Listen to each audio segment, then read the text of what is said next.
360 this is professor Vinod Kumar. ఈ రోజు నుండి పార్లమెంటు శీతాకాల సమావేశాలు వేడివేడిగా ప్రారంభమే. ఏదైతే ఆపరేషన్ సింధూరు జరిగిందో దాని మీద హాట్ చర్చ జరిగే అవకాశం ఉంది. యుద్ధ విమానాలు 5 యుద్ధ విమాన ట్యాంకులు పేలిపోయాయనే అంశం మీద ట్రంప్ చేసిన ప్రకటన మీద కూడా పెద్ద ఎత్తున చర్చ జరిగే అవకాశం ఉంది. తానే యుద్ధం ఆపానన్న ట్రంప్ వ్యాఖ్యలపై కూడా చర్చ జరిగే అవకాశం ఉంది. 8 ప్రధాన అంశాలపై నిలదీస్తామని ప్రతిపక్షాలు ఇప్పటికే ప్రకటించేసినాయి. సో కిరణ్ రిజిజు అధ్యక్షతన నిన్న జరిగిన పార్లమెంటు అఖిలపక్ష సమావేశంలో చాలా కీలకమైన అంశం ఏంటంటే జస్టిస్ యశ్వంత్ వర్మను తొలగించాలన్న తీర్మానం. దానిపై 100 మంది ఎంపీల సంతకాలు కూడా జరిగినట్టుగా మనకు వార్త అందుతుంది. సో కాబట్టి ఇవాళ పార్లమెంటరీ వ్యవహారాల మంత్రి కిరణ్ రిజిజు ఇవాళ ఆ 100 మందికి పైగా ఎంపీలు ఎవరైతే జస్టిస్ వర్మ నోట్ల కట్టలు దొరికిపోయి తన ఇంటి ఆవరణంలో నోట్ల కట్టలు దొరికిపోయి కాలిపోయిన నోట్లు దొరికినాయి. అవి ఎక్కడికి వెళ్ళి వచ్చాయి, ఏమైంది, దాంట్లో ఖచ్చితంగా ఆధారాలు దొరికాయి. కాబట్టి ఇవాళ సుప్రీంకోర్టు యాక్షన్ తీసుకోండి ఆయన మీద అని చెప్పేసి సిఫారసు కమిటీ ద్వారా చేపించింది. సో అందులో భాగంగా ఇవాళ ఫైల్ కదులుతుంది. దాంట్లో భాగంగానే 100 మందికి పైగా సంతకాలు చేశారు అన్ని పార్టీలలో. ఆయనను జస్టిస్ వర్మను తొలగిస్తే చరిత్రలో మొట్టమొదటిసారిగా భారత స్వతంత్ర దేశ చరిత్రలో ఒక అవినీతి హైకోర్టు న్యాయమూర్తిని తొలగించిన మొట్టమొదటి కేసుగా చరిత్రలో నమోదవుతుంది. గతంలో అనేక జస్టిస్ రామస్వామి కేసులో అది ఇంకా తీర్మానం దాకా రాలేకపోయింది. అంతేకాకుండా గతంలో కొంతమంది మీద అభియోగాలు వచ్చినప్పుడు కూడా అవి పార్లమెంటు దాకా చర్చకు రాలేదు. సో పార్లమెంట్ దాకా చర్చకు వచ్చినా కూడా జస్టిస్ రామస్వామి మీద వేటు పడలేదు. సో మరి ఈయన మీద ఏం జరుగుతుందో చూడాలి. ప్రధానంగా జస్టిస్ వర్మ మీద. జస్టిస్ వర్మకు జస్టిస్ కర్ణన్కు ఒక న్యాయం ఉండదు కదా. జస్టిస్ కర్ణన్ అవినీతి పరులు ఉన్నారు, 20 మంది పేర్లతో సహా ఆయన బయటపెట్టాడు.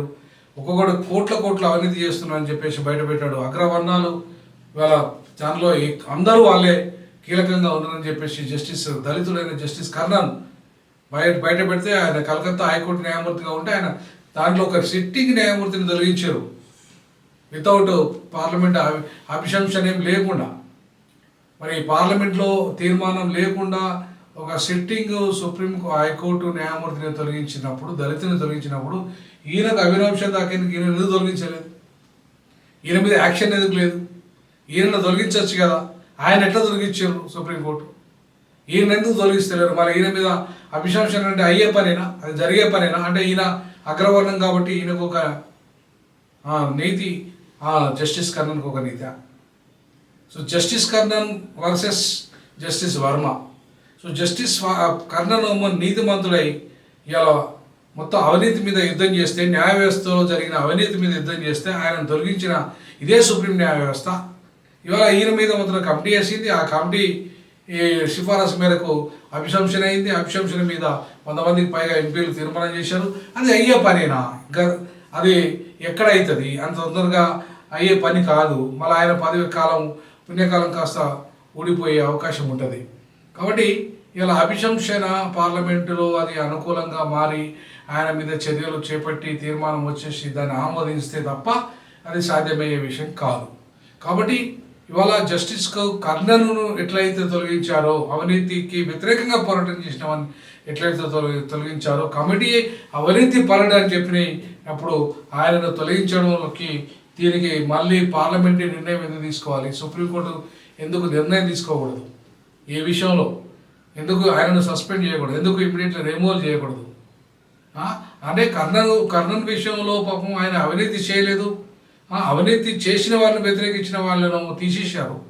అన్యాయంగా ఆయన తొలగించారు. అన్యాయంగా ఆయనకు ఇవాళ పాపం ఆయన లైఫ్ లేకుండా చేసిండ్రు. మరి మొత్తం ప్రూవ్ అయ్యి కట్టలు ప్రూవ్ అయిపోయి కమిటీ వేస్తే కమిటీ కూడా నిర్ధారణకు వచ్చిన తర్వాతనే ఇవాళ అభిశంసన. కానీ అభిశంసన వల్ల అవుతుందా? తీర్మానం పెట్టినంత మాత్రాన ఆయన మీద చర్యలు జరుగుతాయా? కాబట్టి కర్ణన్కు ఒక న్యాయము, జస్టిస్ వర్మకు ఒక న్యాయం ఉంటుందా? చెప్పండి మీరే. దళితుడికి ఒక న్యాయము, అగ్రవర్ణానికి ఒక న్యాయం ఉంటుందా? న్యాయ వ్యవస్థలోనే ఇంత దుర్మార్గం ఉంటే అవినీతి పరులను తొలగించకుండా నిజాయితీ పరుని తొలగించేదే మీరు. మరి ఆ నిజాయితీ పరుని తొలగించడానికి ఎక్కడనే ఈ ప్రాసెస్లో ఒకవేళ మనము 100 మంది సంతకాలు పెట్టినరా, 100 మంది ఎంపీల సంతకాలు అయినాయా? మరి పార్లమెంట్లో చర్చ జరిగింది ఆయన గురించి? మరి అట్లాంటప్పుడు జస్టిస్ కర్ణన్ ఏ ప్రాసెస్లో తొలగించారో అదే ప్రాసెస్లో అవినీతి రుజువైన వర్మని ఎందుకు తొలగించట్లేదు మీరు?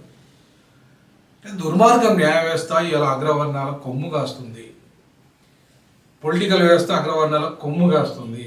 ఎందుకంటే పొలిటికల్ వ్యవస్థ కానీ న్యాయ వ్యవస్థ కానీ అగ్రవర్ణాల అగ్రహారాల ఆధిపత్యంలో ఉంది.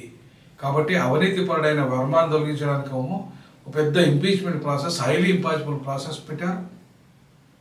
కానీ అదే జస్టిస్ కర్ణన్ దళితుడు కాబట్టి ఇమీడియట్గా తొలగించారు. ఆయన జీవితం లేకుండా చేశారు న్యాయ వ్యవస్థలో.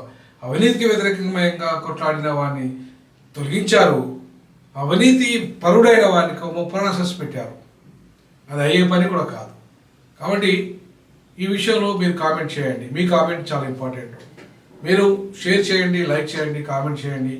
మన ఛానల్ దమ్మున్న ఛానల్, ధైర్యంగా ప్రశ్నించే ఛానల్, ప్రజల పక్షాన్ని నిలబడే ఛానల్, ముఖ్యంగా బడుగు బలహీన వర్గాలకు ఇవాళ వాళ్ళ పక్షాన్ని నిలబడే ఛానల్. కాబట్టి ఇవాళ సూటిగా నేను అడుగుతున్నా, మీరు జస్టిస్ కర్ణన్కు అవినీతికి వ్యతిరేకంగా కొట్లాడిన వాడిని తొలగించిన ప్రాసెస్లోనే జస్టిస్ వర్మని ఎందుకు తొలగించట్లేదు? ఇది నా ప్రశ్న.